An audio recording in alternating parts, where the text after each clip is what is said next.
Look, I think no matter which way it turns out, or no matter which way the process goes, in the end, if an agreement is in effect, I think it will.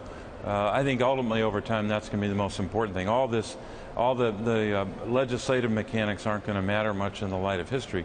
I believe we should get the agreement into effect as rapidly as possible.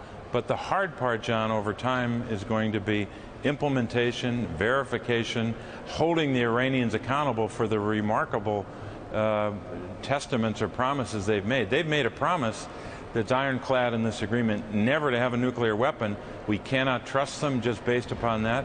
We have to make sure that they uphold that over not just years, but literally decades. So it's going to be an awful lot of work going forward. But just to be clear and follow up on the previous question, you don't think it's problematic at all in terms of the U.S.'s ability to negotiate international agreements and international treaties to go through what might be a protracted, ugly, partisan fight over a resolution of disapproval, a veto then gets to stand. You don't think that's problematic in terms of the future and how other countries look at their ability to do business with the U.S.? People make an argument that that's going to be terribly problematic. Look, I think in the end, if the agreement goes into effect, the results we obtain or achieve with the agreement will be the measure of the agreement. Let me ask you about two objections that have been raised to the deal. One of them very forcefully by Vice President Cheney and his daughter, who are out with a new book this week. He says that if this agreement goes into effect, it's going to spark an arms race in the Middle East. Are you concerned about that at all? Well, I'm concerned about that in the context of no deal, for sure, because if you have no deal, you have the lights go out, meaning we don't have inspectors on the ground, we don't have the kind of verification, you don't have the kind of constraints on their program, and you have potentially a reversal of some of the gains you even got in the interim agreement on the highly enriched uranium. When they had a 20% highly enriched uranium, that's damn close to a major problem for the world.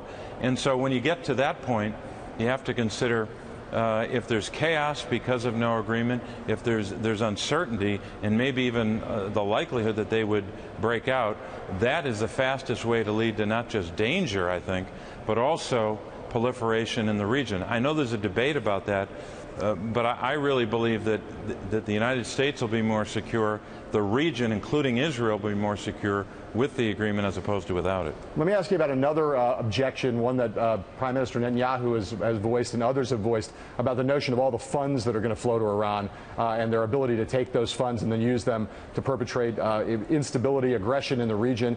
Does that not strike you as a legitimate concern? What they're doing in the region is a concern right now, and it was a concern a year ago. It'll be a concern with or without the agreement. Even when they are under the most adverse of economic constraints, they are still funding terror. That's going to go on regardless. The dollar amount is important, but they can do a lot of damage with the very little, with smaller dollar amounts. They have all but perfected asymmetric warfare and put other strategies in place that aren't really governed by or driven by dollars. We have to confront them aggressively. There are a lot of folks who come to the point of view that the deal that's on the table is better than no deal. And you seem to have come to that position. I'm curious, though, about whether you have any sense among others, like some others do, that the deal that there should have been a better deal to begin with, and that this deal is flawed. You're willing to accept it with its flaws, but that there was a chance to get a better deal than the deal that you're currently endorsing. I think, John, to make a real assessment on that instead of a Washington political assessment that some on the other side of the aisle might make, you'd have to go back and retrace the steps of negotiations. That would have to be an exhaustive assessment of every discussion, every engagement.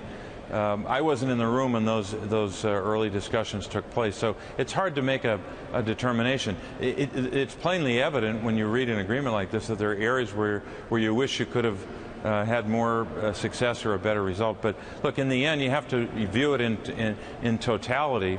And I think the constraints in this agreement are unprecedented. The verification and monitoring, Brent Scowcroft, advisor to two Republican presidents, said as much of that in terms of verification. And this is something we all have to work on, every president, Democrat, Republican, House, and Senate over time, if we do a good job of not just implementation and enforcement, and frankly smack the Iranians when they violate. Right. And if we have a strong deterrence, I think it can work over time. But we've got a lot of work to do.